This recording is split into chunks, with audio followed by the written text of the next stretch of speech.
Hi clients and friends, Mike Brady here. This week I want to talk about the municipal bond market and municipalities in general, which are state and local governments. Are they having problems? Yes, they are. Do I think that there's going to be a crisis in the future? Possibly. But at the very least, let's talk about, are you getting the premium for the amount of risk that you're taking if you have municipal bonds?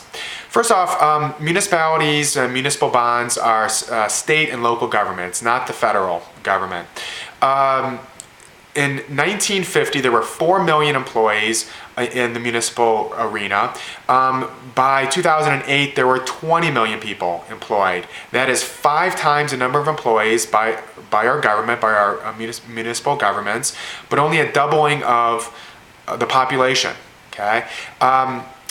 There's huge pension fund guarantees that have to be funded with an aging population. And so as an example, New York City, just in 2000, it cost them on average $65,000 per employee, whereas now it's about $108,000 per employee because they have to make more contributions to make up for the shortfall in their pension fund, and also as they have to make more contributions for older employees as they reach that retirement age to meet those funding requirements. At the same time, I don't want to state the obvious, but tax receipts are down.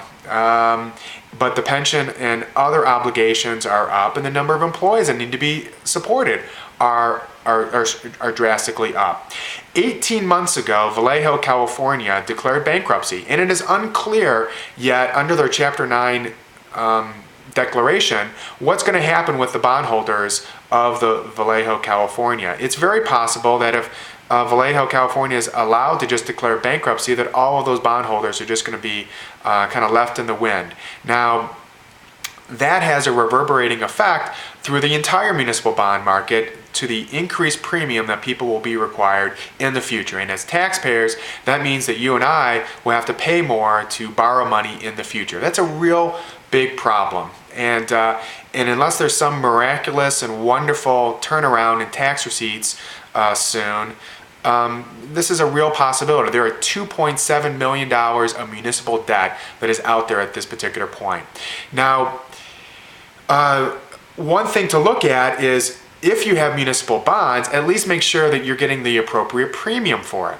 So I'm not going to use specific states, but I'm going to just give you an example. The last thing I want you to do is think that I'm making a broad recommendation of one state over another. And of course, there's many different factors.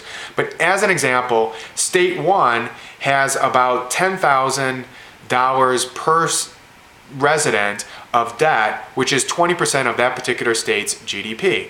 Another state, in contrast, only has $1,000 of debt per resident, which is only 2% of that particular state's GDP. Now, which one would you rather have? I, of course, would rather have the second.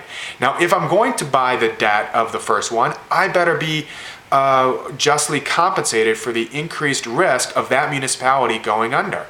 So I'm going to, in this newsletter, I've also added a link right before the video, right after the video link, which will show the various states and their debt to GDP ratios. So I'm throwing this out not as a absolute blanket statement that the municipalities will definitely have problems, but it's definitely something to think about and to be mindful and watchful of.